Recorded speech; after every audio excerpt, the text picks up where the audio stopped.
Friends,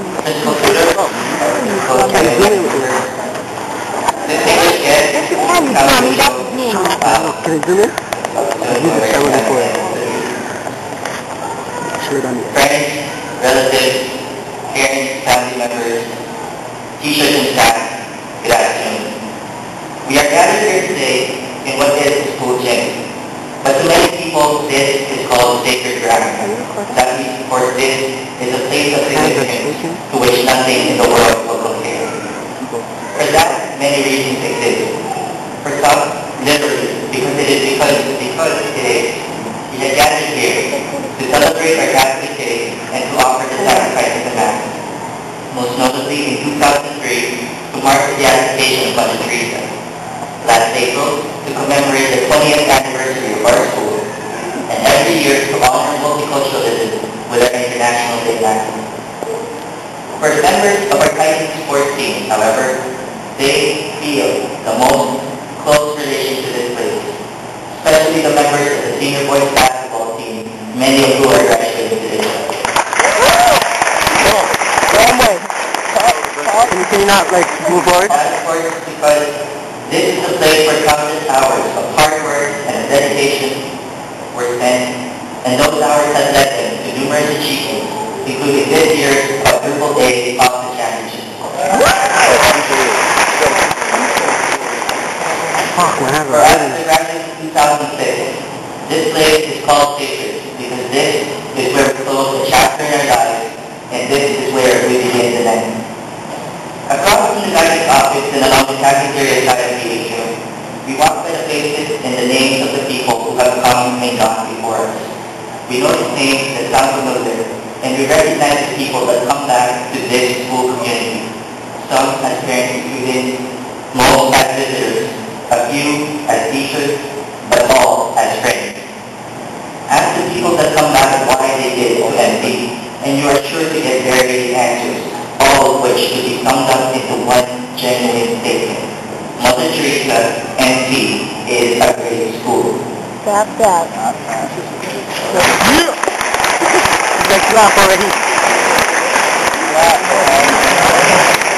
Now for the graduates, this is the time when we ask why they say it is a great school, and simply saying because it is, or because we went here, or because somebody else said so, will not cut it. When I first walked through the doors of MP, the first thing I saw was that this is a huge school. And I have wondered how many people there are, the students, the staff, the visitors, walk around the school every day. And I have wondered how hard it must be to keep things running smoothly. Well, of course, for the most part, things did run smoothly, thanks to our administrative team, our secretary staff, and our much beloved student council. Now, I've also noticed then, the keychains that the teachers wore around their necks are dangled in the pockets. It's the old ones that said MP is Scarborough's best guest speaker. Normal. In the short time that I've been here, that is 2 years, and I think most of the graduates, of course, came here 2 years ago as well. I've come to discover that the key to this school is the ability to overcome its size. We here at MP do not see the school as huge anymore. We have memorized it. We know all the rooms, the halls, the stairwells. We know where certain people are at different times of the day. Now, we have the ability to look beyond a giant challenge that is very down and to overcome that challenge. We look at things rather and see the situation differently from other people. We now, as graduates, take this ability to the world to show them that we are something different, that we are truly Scarborough's best guest speaker.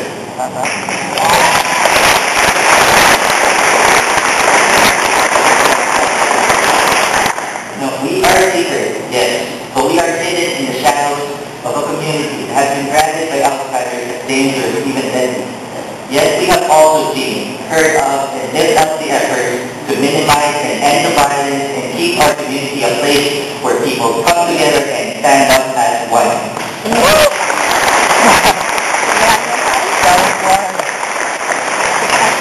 Now, when tragedy strikes our world, we here at MP band together to show that we care about what is happening around us. For example, when hurricanes devastate say that the Caribbean and American folks, many of our families were affected.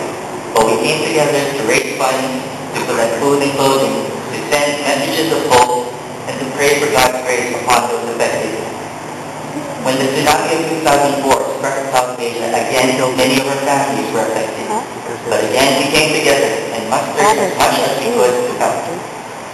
Every year, graceful religious classes, including ours, go on either a 10-hour fast or a 3-hour walk to help combat widespread poverty and unnecessary violence. Now, I remember going on the fast, and I had a fun time with the classmates and friends, and I think most of us have said that we would like to do it again if we were given the chance. Now, as students in this Catholic school, we were not bystanders. We made a difference in the changing world that is around us. Looking around today, we see what has always been there, the peaceful coexistence of a multitude of cultures that create our school community. The living mosaic that is Canada that we learned of is alive in this room today as it has been for many years.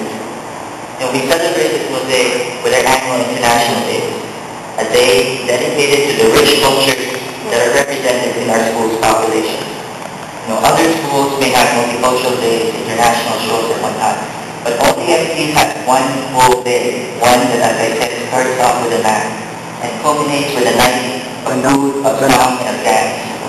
Sure, International Night is a competition, but it is a friendly one that brings out the best of what our different backgrounds have to offer. And if you were there, you know we have fun while we are at it. Now, these are just some of the reasons. Our involvement in social causes, the vibrancy in our school community, that MP, Mother Teresa, is truly a great school. Now, if you sit here in this gym, I'm sure that some of you are already feeling warmer than hot. I know, it is hot in this gym. But it's not because of the weather, nor is it because the AC is not running. It's because of a fire, a flame that has been ignited within us, the graduates of class 2006. It is a flame of reference with respect to what the pieces of paper that we have received mean. It is a flame of remembrance, not forgetting about the people, the places, and the things that have helped us to get to this point. And it is a flame of eagerness, of enthusiasm to move on to better and brighter challenges in our future.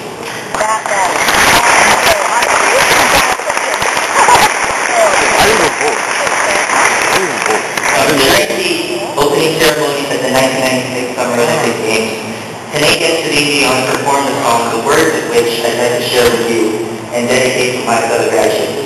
The song tells us deep within each heart there lies a magic spark that lights the fire of our imagination. And since the dawn of man, the strength of just I can has brought together the people of all nations. There is nothing ordinary in the living of each day, but there is a special part that every one of us will play.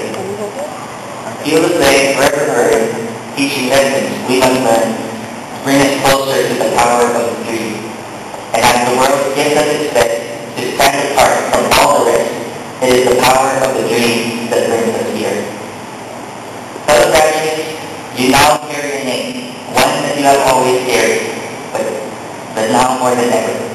It is the name of our school's patroness and our school's namesake, Blessed Mother Teresa. And when we go out into that world, you and I are expected to exemplify what it is truly, amare et servire, to love and to serve others. Amare et servire. Ladies and gentlemen, friends, relatives, parents, and staff of Blessed Mother Teresa Catholic Secondary, these are your graduates of class 2006. They are and we are sure to expect great things from them in our future. On behalf of them, I would like to thank you for being here today to celebrate and reflect with us, for being here thus far in helping us, guiding us, and supporting us, and for being there tomorrow and in times when we need your firm and gentle guiding hands. Let us now all start together on this sacred ground and begin to explore the new doors and the new paths that have just opened for us. Let us now soar to the new heights that we ourselves have set. Thank you very much. Congratulations to the class of 2000.